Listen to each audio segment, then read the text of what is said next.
Welcome to the Barker Podcast Collection.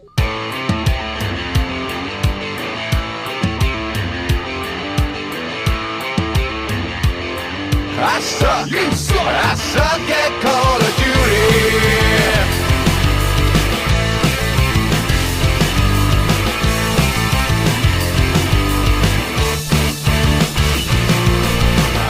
Welcome to the Not Playing Podcast. My name's Rob Howard, and this week I'm joined by Patrick Kane and Adam Scott. Hello. You can contact us on email at notplayingpodcast@gmail.com or follow us on Twitter at notplayingpod. Let's just kick off then, because it was Tokyo Game Show today, and while there's not normally any news to come out of that, especially, well, arguably, they did drop a bit today at the Sony conference where they officially renamed Project Morpheus PlayStation VR. Oh, how exciting. Who'd have thought it? They've made it that much more exciting. Yeah. They showed off a few demos as well. They had a Final Fantasy demo that they then were keen to point out was just for the show, so don't expect that anytime soon. They had a couple of things that they had at E3, didn't they? The like the Wipeout mech thing, whatever that's called. Wipeout mech thing? What's that? Rigs, is it? Rigs, that Rigs, one. Yeah. So they had that. They also had some really troubling stuff as well. Summer Lesson, I think I mentioned that one before. Just looks very wrong. Is that the girlfriend simulator? That's the girl. Oh yeah. Oh god. The thing that just makes you go Japan. Oh god. That's This when is you remember considered normal Sony's from over there. Japan. It makes Vegas look like Disneyland. Some of that stuff. It's like, oh yeah. Why? What happened in Yeah. Vegas, Rob? It's just I don't know, that their sort of approach to entertainment is just somewhat dubious at times. That's a very westernised way of looking at things. I don't see anything wrong with having vending machines that dish out soiled schoolgirls' knickers. That seems perfectly fine to me. It's just, yeah, I don't know. I am kidding, listeners. I think that's abhorrent, honestly. Yeah, I should say. So anyway, yeah, but more excitingly, you got to try the VIVE, didn't you, Pat? I did, yes. So we can't go into the details of why or... No, but essentially I got to try the VIVE out for a decent amount of time, both in ideal situation, so a very, very essentially ideal conditions, and also non-ideal conditions later on in the day. So yeah, in the good conditions, holy shit, it was amazing. It was almost like trying VR for the first time again. Wow. All over again. So why was that? It's quite hard to put into words. It really is actually quite hard to put into words.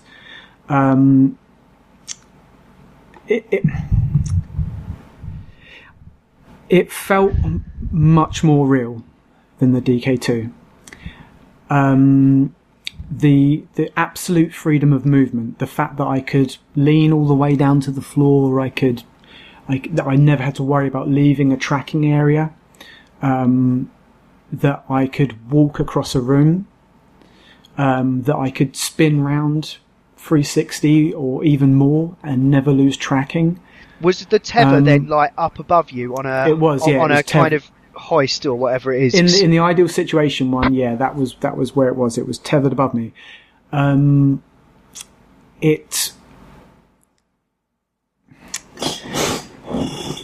definitely felt presence. Right. And it quite a lot, actually.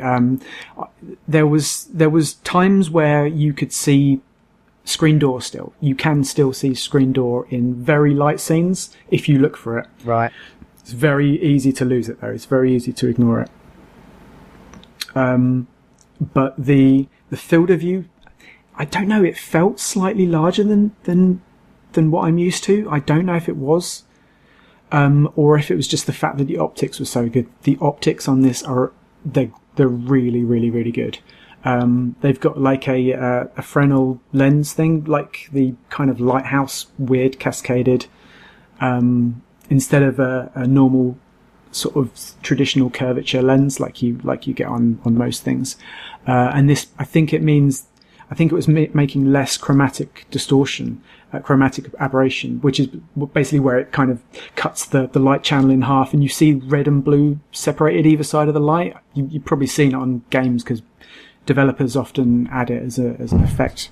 As well, but it's basically like that kind of bad video effect, that kind of lens distortion. But there was less of that. The sweet spot is much bigger, well, maybe not much bigger, but noticeably bigger than on the DK2. And by that I mean the spot where everything is in focus and is not blurring or suffering from chromatic aberration. So a larger part of the scene was clear and crisp.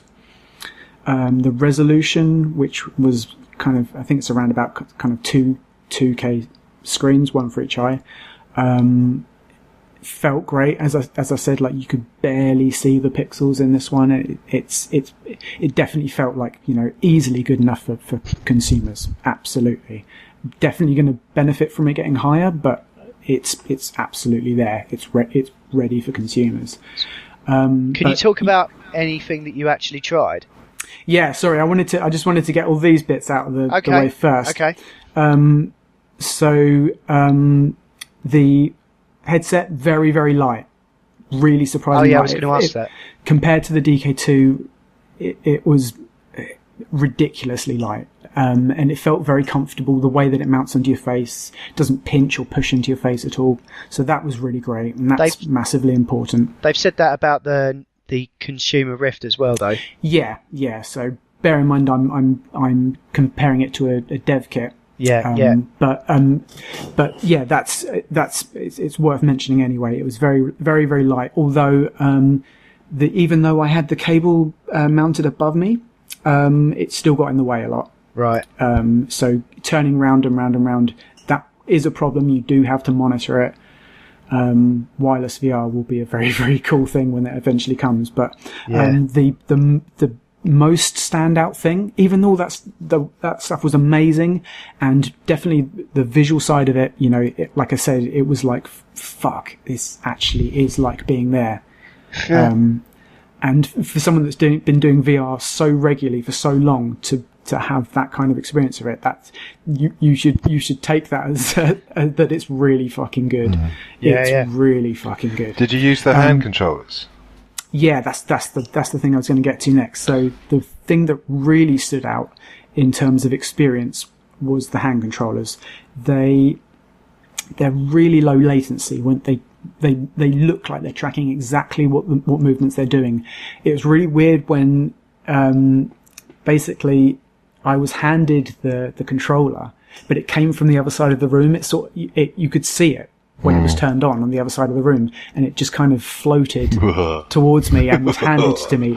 That was so weird, but it means you know where your controllers are. You know exactly where they are on your desk or on the floor or hanging up on the wall. You can just go and find them, which is amazing.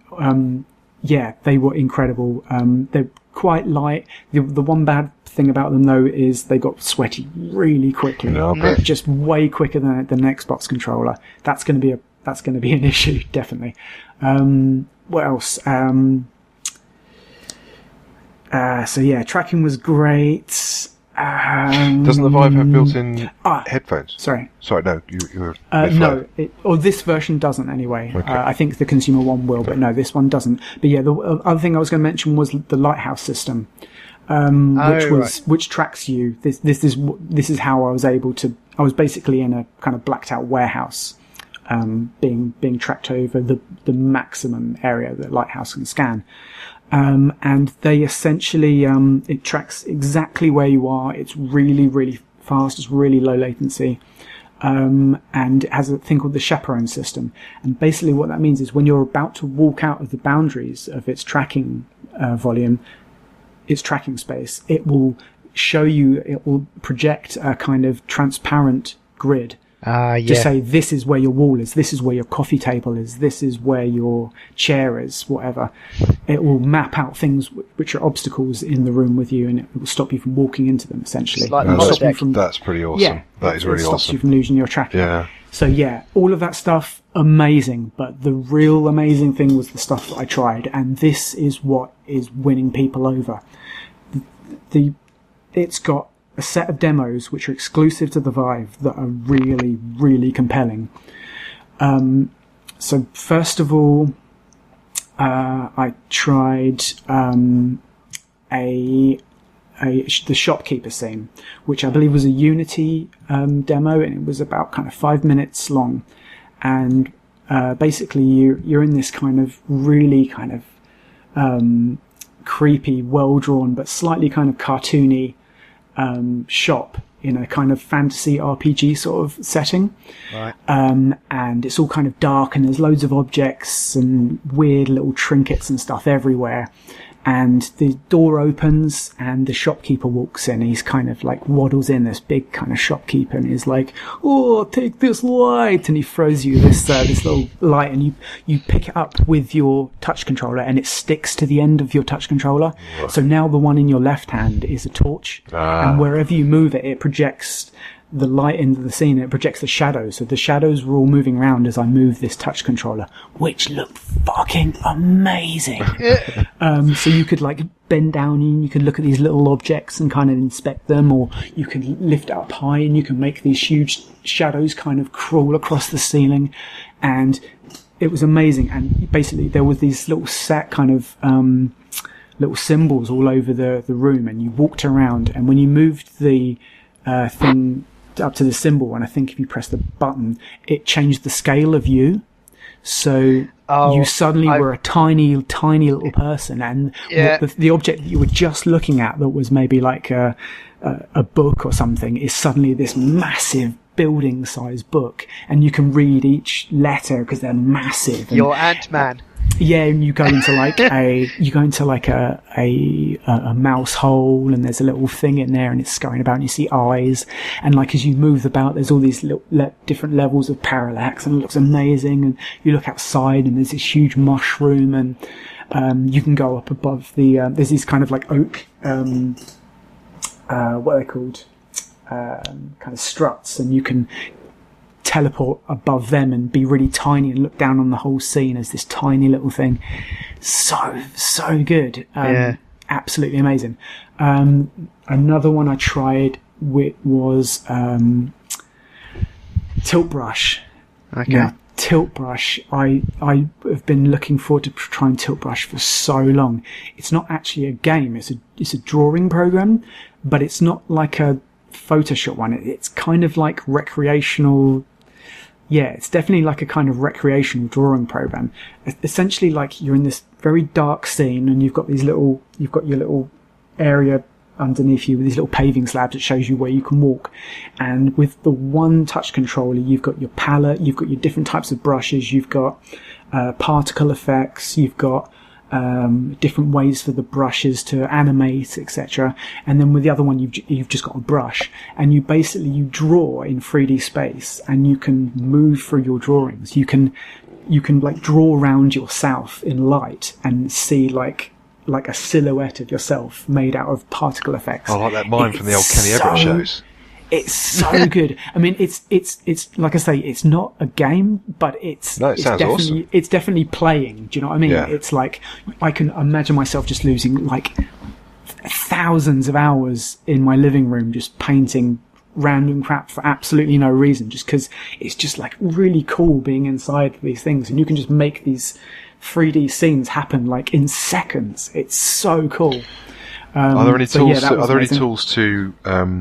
Is it all like freehand painting, or can you like put in geometric shapes? You know, no, like, it's all brushes. It's all brushes. So it's all about brushes. Yeah, Okay. so it's all kind of like there's a bloom effect, and it's on a dark scene, and they're all very bright colours. Oh, yeah. So it's very kind of glowy and kind of a bit Tron-like, I guess. Yeah, awesome. But yeah, it's so good. Like seriously, people are just going to lose their lives to that thing. And the other thing I played was the Aperture, the Valve demo, essentially. Oh, okay.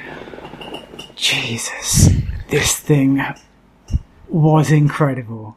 Like, so it drops you in a room that's kind of roughly about the same size as the maximum tracking area. So the area that I was in at the time, and it drops you in this room. It looks really great, like really good shaders and everything, like very realistic, very kind of photogenic looking.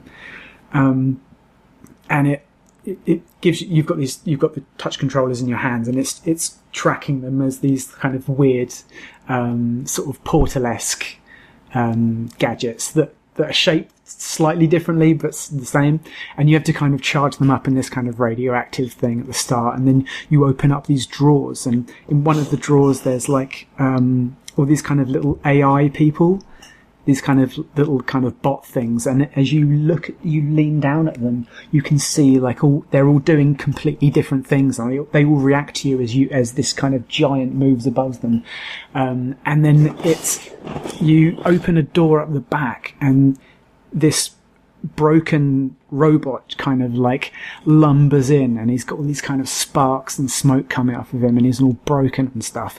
And what you do is you use your multi-tool, which is your controller, and you just pull open the robot, and as you do, it kind of disassembles a few feet in front of it, and you have all these parts just kind of levitating in space with a cool kind of blue like Iron Man style HUD around them, kind of telling you what each bit is, and you can rotate each and every part, and you can pull out loads of different bits. Like everything in it kind of reacted, and everything sort of looked super realistic. Yeah. So yeah, you're basically doing that, and then the robot drops down, and it's like a few minutes long, and it basically just shows you what a Valve, like what a Valve game would look like in VR, essentially. Yeah. And yeah, it just looks incredible. Potential. It's what Half-Life 3 would look like, essentially. Maybe that's why they haven't made it yet. They're just waiting for the Vive to get out there. Oh, it stinks of it. It stinks of it. So where does this? I mean, for the benefit of the listener, Pat's description was accompanied by very animated gesticulations as he was recalling the experiences he's had in. You could see he was having total like Nam flashbacks to the reality of the experiences he's had. But how does this? Where does this leave the DK? Do you think? I mean, I understand that the software for the two units, it's not going to be cross-platform compatible. So you either, unless you're a real aficionado and get both, then you're likely to want to get one or the other. And are we going to get into Xbox versus PlayStation type platform war here, or what do you think? I think the verdict's still out on if there's one to definitely get over the other. At the moment, there's a lot of things what I've just said to you, which I was comparing to the DK2. That's largely irrelevant, because a lot of the things which made those experiences good were software. Yeah. And a lot of what made those experiences consistently good were hardware, which will be very similar across both platforms. Like it's almost certain that the screens will be the same on the Oculus Rift consumer as the HTC Vive. They'll probably look the same. Yeah. They both use Fresnel lenses, so it'll probably be a very similar visual experience. The biggest difference really is the use of Lighthouse in the Vive system and the use of the Oculus Touch controllers. There's a lot of people saying, I'm going to go with the Vive because that's the only one that can do room tracking. But the Rift, the consumer Rift, we know it does larger tracking volume than the DK2. We know that it's even larger when you've got the touch controller camera installed as well, because you basically have two tracking sensors. And also, I think a large part of it is that I don't think developers will necessarily... I don't think in year one there's much financial incentive to make room scale VR experiences, because not everyone's going to have that room. No not way. everyone's going to have that huge room space. Everyone's going to have a little room space, and you can totally build a lot of things that work just in that.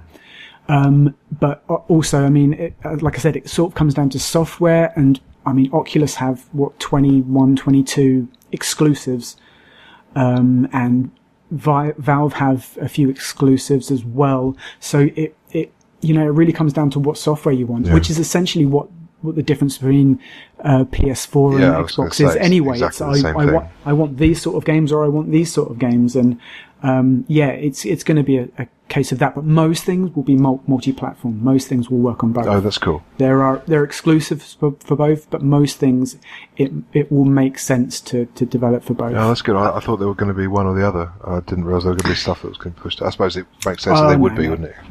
Yeah, Maximise but your yeah, like I audience. say, I think it's about 21, 22 exclusives for the Rift. Because it's going to be certainly start off with, it's going to be a small audience to start off with, and you don't want to fragment that even further by splitting the software base. Exactly, Okay, yeah. cool. Well, it sounds like Vive's coming out with a kind of staggered rollout anyway. So they're probably not going to... I think Oculus is probably going to be first to market in terms of like proper retail. But I think I might end up just sitting on the fence and waiting a few months for them both to come out and both see what the lay of the land is, Same way I'd wait for a console, and see like which one's worth getting. It's quite a heavy buy-in if you're not already in there already, so it's worth waiting a bit, I should think. I mean, my kind of the vibe I took away from what you could do with the Vive.